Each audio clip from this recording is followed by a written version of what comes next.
Well, hello and welcome to Bingewatch, the podcast where we take a look at the hottest new TV and film releases on streaming television platforms. I'm Hannah Fernando, the group editor of Woman and Woman and Home magazine. And I'm Ian McEwen, writer on TV and Satellite Week, TV Times and What's on TV magazines. And today we're looking at the new releases that will be available on Friday the 12th of July 2024, including Seth Rogen's animated movie spin-off Sausage Party, Foodtopia on Prime Video, and Michelle de Swarte as a bankrupt model in comedy Spent on BBC iPlayer. And we'll also be checking out Apple TV's futuristic mystery Sunny, starring Rashida Jones, and UKTV play comedy thriller SisterS, in which newly acquainted half-siblings embark on an Irish road trip to track down their deadbeat dad. But first, Ian, what is in the news? Michael Fassbender will star in the Paramount Plus political thriller The Agency as a CIA agent who has to return to London when an ex-lover resurfaces. Hannah, what else is in the news? Well, ITV thriller Cold Water, starring Andrew Lincoln, Indira Varma, Ewan Bremner and Eve Miles, will follow a stay-at-home dad as he moves his family to a remote Scottish village. Well, there's quite a lot of funnies, I would say, a lot of comedy in this week's pod, starting on Prime Video with a new series which arrived on Thursday, the 11th of July. It's called Sausage Party, Foodtopia. And here's a clip. Food is now the dominant species on Earth. And as long as this brainy little dude is on our side, we can't lose. We started a revolution and made this happen. This is what life is going to be like from now on. Living in perfect harmony. There is nothing that can stop us. So, Hannah, I'm sure you're more than familiar with the animated film Sausage Party, and from which this is a spin-off. I didn't see the original film, but it's from the team who made one of my all-time favourite movies of all time, mate, Superbad. Yes, so it's from Seth Rogen and his regular collaborator Evan Goldberg. And the original movie, despite being an animation, it was very rude. There's a lot of sex and bad language in it. But the premise of it, a nice idea, was that foodstuffs suddenly became aware of kind of the awfulness of their existence, that, you know, they were just going to be chewed up and excreted by humans. So they decide that there must be more to life than this, and they kind of rise up and rebel. And so, yeah, there's some familiar voices that you will recognise, or you'll have fun identifying it. So the two main characters are a sausage, as you'd suspect, called Frank, and he's voiced by Seth Rogen, who's got such a distinctive voice, hasn't he? And Funny Bones. Then his girlfriend, of course, is a finger bap. Why not? There's some good stuff, and what they've done as well is kind of they've given the different foodstuffs kind of racial characteristics. So, for instance, Ed Norton does a very amusing Woody Allen impression as a bagel, and like the potato is Irish. You get the gist. So it's very unusual. I mean, there are rude animations about, for instance, Archer on Netflix, which is really good, and the fantastic Rick and Morty, also on Netflix. This is slightly different. It's a really good idea, and some great characters. I particularly like there's a piece of bubble gum in a wheelchair, which is a character kind of inspired by Stephen Hawking, in that this character is the brains of the operation and speaks through one of those sort of computer voice boxes.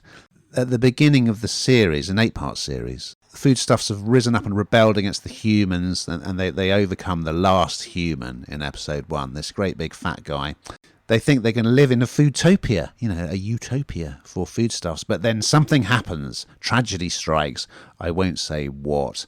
And then we go off on this adventure. It is funny, but there are elements of the comedy, I would say, that are quite puerile. Like there's a lot of scenes of foodstuffs having sex with each other in quite sort of graphic way. So, I mean, you either find that funny or you don't. It's quite kind of schoolboyish humour, isn't it? But there's plenty to recommend it. And I enjoyed episode 1, and I enjoyed spotting all the guest voices, Salma Hayek, Paul Rudd, people like that. So, yeah, it's very, very imaginative and unusual. But I didn't find all of it funny, but I found enough of it funny to entertain me. What did you think, Hannah? It's quite random, isn't it? I mean, it really is quite random. A whole thing about, well, not just sausages, as you say, there are baps and all kind of different foodie characters. And I suppose you've got some, decent names in there voicing, haven't you, like Seth Rogen? And I suppose when you get people like that on board,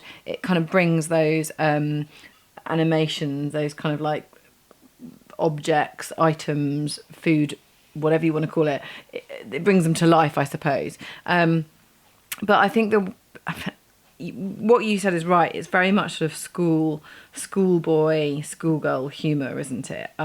It's not particularly grown up in any places, and I do think a certain person will like it and a certain person won't like it, or just go completely over the head. So I think there's enough. I mean, I quite enjoyed it. Thought it was quite funny from what I've seen, but I don't know how long that can play out for before it gets a little bit sort of wearing, a little bit tedious, and I don't know, filthy sausages. It's a bit odd, isn't it? Okay. Well, over on BBC iPlayer, we have a second comedy series for you. This one arrived on Monday, the 8th of July. It's called Spent. And here's a clip. You are in a lot of debt. Just like nice stuff.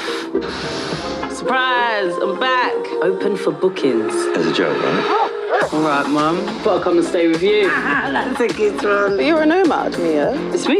Yeah! What kind of modelling job is this? Are you serious? So many questions right now. Do you have any interests? Like spitting from heights? Yeah, this is something really different, I thought, actually. Something quite interesting. And it's kind of part inspired by her own experience of the modelling industry, and kind of even in the industry that we're in. It's fairly throwaway, isn't it? 1 minute you can make lots of money as a celebrity or as a model or what have you, and everyone wants you, and literally fall off a cliff, if you like, and not have any work at all. And suddenly it's just done. And I think that this sort of epitomises that and really kind of brings that whole idea to life if people didn't really understand it or truly realise what it's like. So, for example, I don't know, if you win the X Factor or you win any of these shows or you become a model, there's lots of people taking a piece of the pie. There's lots of people taking the money. And whilst you might be cash rich for the moment, unless you've got people around you that look after that money for you, suddenly, as we see in this, you very quickly run out. So as I say, this is part inspired by her own experience of the modelling industry. And Michelle de Swarte stars as Mia, who is a former catwalk model, as I alluded to. And she's on the run, but mainly from herself. She's, as I say, she was really successful. She kind of lost all the people that she really cared about, all her family in England. She went over to America, became a bit of a star, and lost kind of... just didn't bother with her family, didn't bother with her old friends. She'd moved on to bigger and better things, or so she thought. But the stark reality is that when her career is over, which is now, she's broke. She's homeless, she's got nowhere, she's just sofa surfing. And you see the real come down. This person spent a lot of time trying to make herself look an awful lot younger. It's in a world where, your looks are everything. Of course they are, that's the most important thing, and that's very superficial. And there's no one really around her that really cares to really protect her, I suppose, because she walked away and thought she was bigger and better than everything, spending huge amounts of money when she had loads of money on lunches and jewellery and just completely ridiculous things that's not going to keep a roof over her head. And she tries to avoid bankruptcy, comes back to her family. Of course, her family, they just don't really want to know her because she just hasn't bothered to keep in touch with them. So you see a kind of I personally found what I've seen of it very interesting, because I just think it sums up so many people's lives and shows how quickly you can have everything and then it all be taken away in, mere moments. And you see some real kind of rebuilding of friendships. You see some family drama and how that can be rebuilt. And so there's some really interesting, I think, dynamics and themes, I suppose, that run through it. Ageism being one of them in that industry, the modelling industry, of course, well, actually, probably the whole TV industry, any of those industries are fairly ageist, I would argue. Mental health in those situations, the drugs available, that totally different life that you and I perhaps have a snapshot into more than most, given the industry we work in, but not nearly as much as somebody who's actually in it. So I personally found it really quite interesting. What did you think, Ian? I did like it. There've been a lot of comedies in recent years about sort of young women whose lives are kind of going off the rails. Fleabag, I guess, in particular. Then people like Sharon Horgan, Aisling B, Daisy Haggard, and they're all good shows. And this is very much Michelle's baby, isn't it? Obviously, it's based on her own experiences, and she's the star. I've noticed that some critics have complained that the lead character, Mia, isn't likeable enough. Anyway, I'll leave you to judge for yourselves. But yeah, episode 1 is great. So it starts with her. She's in the States and she's basically, I think it must be her accountant is saying, you're bankrupt. There is no money. So she has to come back to the UK. Her mum, from who she kind of seems to be pretty estranged, is played by a wonderful actress. I can't remember her name, but she was in Sharon Horgan's first great success, Pulling, which again was sort of about a young woman whose life is kind of all going horrifically wrong. There are 2 great storylines or set pieces in episode 1. So, the first one is, she's in London, she's got no money, her phone is dying, she can't get on any transport because she's got no cash whatsoever. And she's wandering about in the dark and she stumbles across what turns out to be a kind of dogging site. And that is really funny. And then now I'll tell you what else is to recommend this. Matt King, who played Superhands in the greatest sitcom ever written, Peep Show. Well, he's in this as a sort of modelling agent who gives her a job reluctantly. And the job turns out to be working for this woman who has 2 Dalmatians that she absolutely dotes on. Anyway, I'm not going to reveal what happens, but it kind of pans out in the most, very funny and very unlikely way. So there are all these kind of bizarre scenarios that crop up as she's sort of wandering through London trying to find somewhere to stay. But I think it's really original. It's well written. It's well acted. It's very funny. And I think it is a bit different. So yes, I enjoyed it. Over on Apple TV Plus, arriving on Wednesday, the 10th of July, we have a new drama called Sunny. And here's a clip. My family was in a plane crash. Things have been, weird. Can I help you? I have a gift. Hajimemashite, Susie-san. I'm Sunny. Bring it in. Okay. Robots can be of great comfort. I don't want a robot. I hate robots. Sunny was created by your husband. This is very different, I must say. We start off and this woman's Susie. She's in Japan and she's in this massive room where lots of people are sitting at desks talking to officials. And we quickly realise the reason she's there is that her husband and child have been killed in a plane crash. Yeah, so quite a pretty dramatic opening. So the setting is very unusual. The setup is very unusual. It's kind of set in a slightly futuristic Japan where robots are commonplace. So a lot of it is about her kind of coming to terms with her grief, but also the things start happening that she's remembering a lot about her relationship with her husband and her son. And because of things that happen, she's starting to question everything about the past, including particularly what her husband did as a job. So long story short, someone from the company where her husband worked turns up with a gift, and the gift is this very cute robot called Sunny. Yeah, and that's just, and she hates robots, and she particularly hates this relentlessly upbeat robot that is her new companion. So it's going to pan out, I think, in a very, I've only seen episode 1, but it looks as if it's going to pan out in some very interesting ways. It's going to be a kind of mystery thriller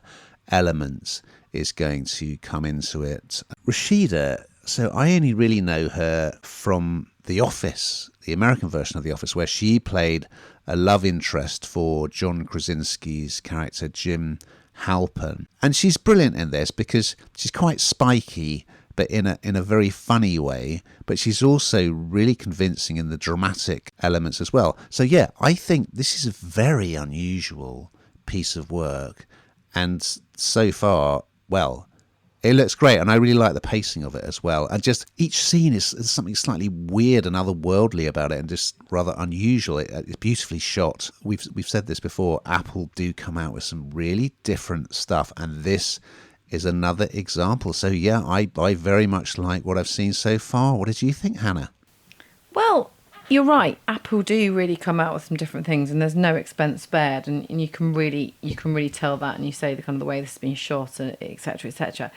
But sort of the underlying tone of this is I found quite creepy because, in some ways, the idea that you're bereaved, you're looking for comfort, something that's been set up, for you, I suppose, seems quite nice, doesn't it? But I have this, I think probably because we've watched so many things now, but these sort of robots are taking over our life, aren't they? And they almost think for us. And I don't know, it just feels like, we've got AI now, we've got all these other things going on, and suddenly we've got robots to take the place of humans. And I don't know, I sort of a darker side to this, I felt, even though the robot is pretty cute and, and all the rest of it. It just sort of felt like it had this sort of darker undertone throughout it, and also kind of like finding out all the secrets and all the kind of bits and pieces that you didn't necessarily want to know once someone has passed. I don't know. I thought it was a really interesting premise, and something, as you say, very, very different. But I did think at parts it was a little bit creepy. Okay, we're going to finish over on UKTV Play with a new comedy drama series which arrives on Friday the 12th of July. It's called SisterS. And here's a clip.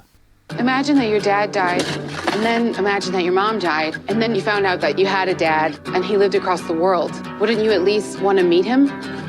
No. Your daughter is my sister. I thought I was an orphan. I don't think they call it that in your 30s. Are you sure you know how to drive this thing? You want to find your long-lost father? I wanted an authentic Irish experience. Well, you're getting one. Yep, Sarah Goldberg and Susan Stanley, they start as half siblings searching for their father in this, and it's quite fun actually. From what I've seen of it so far, it is quite fun. It's quite funny in places. It is quite dark, and we talked about a lot of comedy here, but a few bits of this is a bit dark and a bit kind of out there. And these two in real life are, great friends. So in Toronto, you've got Sarah, who's played by Sarah Goldberg. Her mother dies. And in the aftermath of her death, when all the kind of secrets come out, and, well, we hope there aren't secrets, but there are in this case, she discovers that her father was not her actual father. In fact, an Irish busker who her mother met while backpacking years ago was her actual father. And she wants to travel to Ireland to track him down. But when she does that, she discovers that she's got a half-sister. So in Dublin, you've got Suze, played by Susan Stanley, and her life is completely unravelling. She's lost her partner, her flat, her job. She's in a bad way too. So 37th birthday, things aren't going very well, and her sister, half-sister, shows up on her door, and they embark on this road trip across Ireland to find their alcoholic father. And so it absolutely relies on, I think, on these two's friendship, the very real friendship they have offset, because essentially it's although it features lots of other people, it centres around them and their relationship and their friendship, and I think that's so intrinsically important in this because they bounce off each other. You know, they kind of, I always imagine that when this is scripted, it's not scripted at times because they just know what each other's thinking, saying, etc. So it feels incredibly authentic because it is genuine. It also, as it says, there are other names in here. So it also features Sophie Thompson from Sex Education, Harky Bambra from This Is Going to Hurt. Actually, some really decent names in here. And I think that these two have been trying to write this for absolute years. It's just come off the ground. And I don't know, it feels different. Often we talk about lots of, there are shows being brought out, as we know, every single week. And it's hard to kind of tread new ground. But this, I don't know, this feels a bit different. And as I say, it feels really, really genuine, not just bringing two people together that have never worked together or spoken or, you know, what have you. So I enjoyed what I've seen already. How about you? I thought it was very funny. I was really impressed. And I guess part of it is a sort of culture clash. Comedy, you've got Canada meets Ireland. And I guess in Catastrophe, with Sharon Horgan and Rob Delaney, we had an American hooking up with an Irish woman. But yeah, it's I loved episode 1, and Sarah arrives in Dublin. She's trying to find her dad, her biological dad, and goes to the house of a woman who used to be her dad's partner, and that is a hilarious scene. Because this woman is just obsessed with the fact that Sarah is Jewish. she can't stop mentioning it. And yes, then it turns out that she's got a half sister, Suze, who is an absolute mess. She's a wreck. Everything's going wrong with her. She is really, really funny. She's great, and I kind of feel like it's got that authenticity about what life is like in Dublin, kind of in the pubs, in people's homes. It doesn't feel like that kind of twee version of Ireland that we sometimes see in TV shows. It really feels like, you know, it's pretty authentic and very, very funny. So yeah, I think they're going to head off in an ice cream van to track down their sort of deadbeat father, who I think is an alcoholic. And yeah, it's sort of a partnership of convenience because they, you know, when Sarah turns up, Suze is absolutely horrible to her, but because she has money and can offer her a place to stay when Suze is absolutely broke and has been kicked out of her flat, it's kind of like, yeah, okay, well I'll help you for now, and we're going to see how it goes. So yeah, again, it felt like a really sort of fresh and original voice. Great chemistry between the two leads and lots of really good supporting characters as well. So, yeah, I would say check it out. It's pretty good. We've got to that time, Hannah, my favourite time of the pod, where we find out what you've been binge watching on this week, apart from the football. Well, and Wimbledon, of course. Lots and lots of Wimbledon. That never seems to be far away from the screen. And I did have a look at The Crown, the last series, at the weekend too. But Wimbledon seems to be dominating. How about you? Yes, well, obviously a bit of footy, naturally. Also, I've discovered a new yet another true crime series, slightly unusual one on Netflix, and it's called Worst Roommate Ever.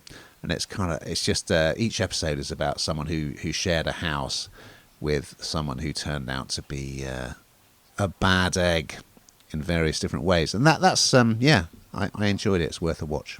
Now we've just got time, Hannah, to look ahead to next week's offering. So what is on the binge watch menu? Well, Danny Dyer and Ryan Sampson play two very different siblings forced to live under the same roof in comedy Mr. Big Stuff on Sky Max. And Jenna Coleman is a widowed cop investigating a baffling mystery in a lakeside town in the BBC crime drama The Jetty. So we look forward to those and much, much more. But in the meantime, listeners, keep